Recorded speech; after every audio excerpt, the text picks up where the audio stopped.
Mengabdi kepada siapakah engkau? Renungan diinspirasi dari Injil Matius bab 6 ayat 24 sampai dengan 34. Tak seorang pun dapat mengabdi kepada dua tuan, karena jika demikian ia akan membenci yang seorang dan mengasihi yang lain, atau ia akan setia kepada yang seorang dan tidak mengindahkan yang lain. Kamu tidak dapat mengabdi kepada Allah dan kepada Mammon. Tak seorang pun dapat mengabdi kepada dua tuan, karena jika demikian ia akan membenci yang seorang dan mengasihi yang lain, atau ia akan setia kepada yang seorang dan tidak mengindahkan yang lain. Kamu tidak dapat mengabdi kepada Allah dan kepada Mammon. Karena itu aku berkata kepadamu, janganlah khawatir akan hidupmu, akan apa yang hendak kamu makan atau minum, dan janganlah khawatir pula akan tubuhmu, akan apa yang hendak kamu pakai. Bukankah hidup itu lebih penting daripada makanan, dan tubuh itu lebih penting dari pakaian? Pandanglah burung-burung di langit yang tidak menabur dan tidak menuai dan tidak mengumpulkan bekal dalam lumbung, namun diberi makan oleh Bapamu yang di surga. Bukankah kamu jauh melebihi burung-burung itu? Siapakah di antara kamu yang karena kekhawatirannya dapat menambahkan sehasta saja pada jalan hidupnya? Dan mengapa kamu khawatir akan pakaian? Perhatikanlah bunga bakung di ladang, yang tumbuh tanpa bekerja dan tanpa memintal. Namun aku berkata kepadamu, Salomo dalam segala kemegahannya pun tidak berpakaian seindah salah satu dari bunga itu. Jadi jika demikian, Allah mendandani rumput di ladang yang hari ini ada dan besok dibuang ke dalam api. Tidakkah ia akan terlebih lagi mendandani kamu, hai orang yang kurang percaya? Sebab itu, janganlah kamu khawatir dan berkata, apakah yang akan kami makan? Apakah yang akan kami minum? Apakah yang akan kami pakai? Semua itu dicari bangsa-bangsa yang tidak mengenal Allah. Akan tetapi Bapamu yang di sorga tahu bahwa kamu memerlukan semuanya itu. Tetapi carilah dahulu kerajaan Allah dan kebenarannya, maka semuanya itu akan ditambahkan kepadamu. Sebab itu, janganlah kamu khawatir akan hari esok, karena hari besok mempunyai kesusahannya sendiri.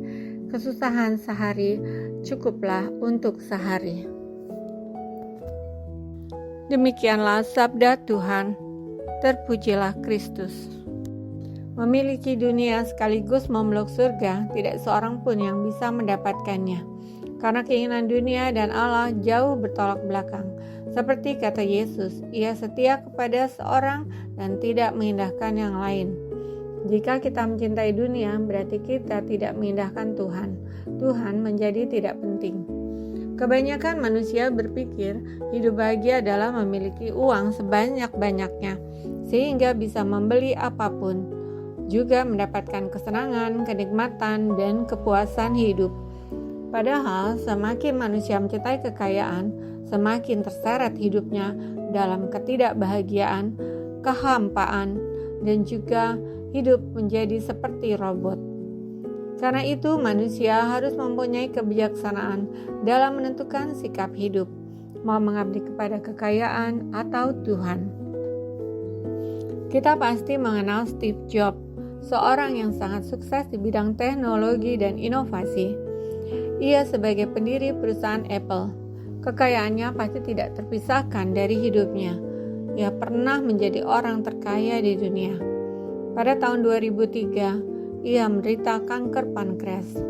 Tahun 2011, ia menyadari kematiannya hampir tiba.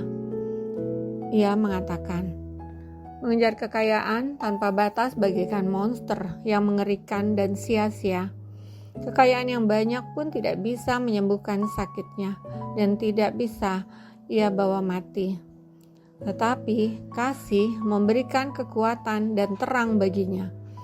Kebaikan dan amalah yang bisa menemaninya sampai tujuan akhir. Ketika seorang berada di ujung jalan, barulah ia menyadari bagaimana seharusnya hidup. menyadari Tuhan juga yang pegang kendali atas kehidupan kita dan yang menentukan waktu hidup kita. Tuhan mengatakan kepada kita, janganlah kita mengasihi dunia dan apa yang ada di dalamnya. Mengasihi dunia berarti memberikan sepenuh hidupnya hanya untuk dunia dan meninggalkan Tuhan Yesus. Karena dengan mengasihi dunia berarti Tuhannya adalah diri sendiri dan kekayaannya itu. Karena itu kejarlah yang kekal. Belajarlah berkata cukup untuk apa yang kita dapat, sehingga kita selalu mempunyai waktu bersama Tuhan.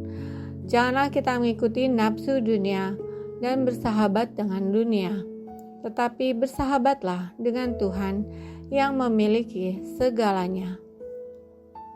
Marilah kita berdoa. Bapa, kami sering tergoda untuk mencari kenikmatan. Jangan biarkan kami berambisi dan tidak pernah puas untuk mencari harta yang sesungguhnya membuat kami menjauh daripadamu. Kami yakin jika kami mengikutimu, pasti Engkau akan mencukupi segala kebutuhan kami.